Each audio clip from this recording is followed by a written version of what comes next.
আসসালামু আলাইকুম ভিউয়ার্স, আশা করি সবাই ভালো আছেন। তো বরাবরের মতো আবার একটি ভিডিও নিয়ে এলাম। তো দেখেই অনেকে বুঝেছেন যে এটা আমি কি করতে যাচ্ছি। এটা চিলি ফ্লেক্স বা ভাজা মরিচের গুঁড়া বা মরিচ ক্রাশ যেটাই বলি না কেন। তো যারা জানেন তাদের কাছে তো বিষয়টা একেবারেই ইজি। তো যারা জানেন না বা নতুন গৃহিণী তাদের জন্য এটা আসলে আমরা মিনা বাজার বা আগুরা থেকে ডেইলি শপিং থেকে স্বপ্ন থেকে অনেক টাকা দিয়ে চিলি ফ্লেক্সটা আমাদের কিনে খেতে হয় এবং সেটার মানও ভালো থাকে না। সেগুলো তো বেশিরভাগই খারাপ মরিচ দেওয়া থাকে। এটা চাইলে ঘরে খুব সুন্দরভাবে তৈরি করে নেওয়া যায় খুব ইজিলি এবং রাখা যায় 2-3 মাস অনায়াসে।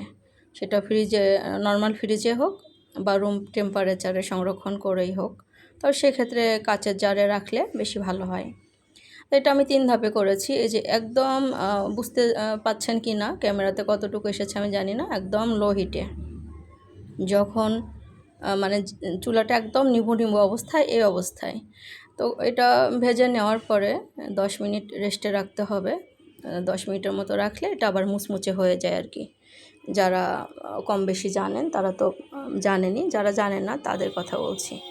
তো 10 মিনিট পর পর আমি এইভাবে এরকম করে একটু করে ভেজে নিয়েছি এবং রেস্টে নেওয়ার পরে মুচমুচে হলে আমি এই যে হাতে গ্লাভস পরে আগে ভেঙে নিয়েছি।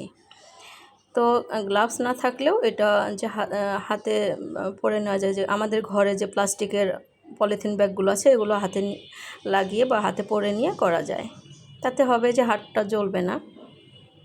আর আমি এটা এখানে অর্ধেক ভেঙে নিয়েছি, এইভাবেও রাখা যায়। তো আমি আরেকটু শিলপাটাতে গুঁড়ো করে নিব, বিশেষ করে যে বীজগুলো রয়েছে বীজগুলো একটু ভেঙে নিব শিলপাটাতে। আসলে খুব বেশি ভেঙে ফেললে ভালো লাগবে না। এই বীজটা দাঁতের নিচে পড়লে বা প্রত্যেকটা বাইটের সময় যখন দাঁতের নিচে পড়ে খেতে খুব ভালো লাগে। তো যাই হোক, দেখলেন তো কত ইজিভাবে এটা আমি করে ফেললাম। আশা করি আপনাদের উপকার হবে, বিশেষ করে যারা নতুন বা যারা জানেন না তারা।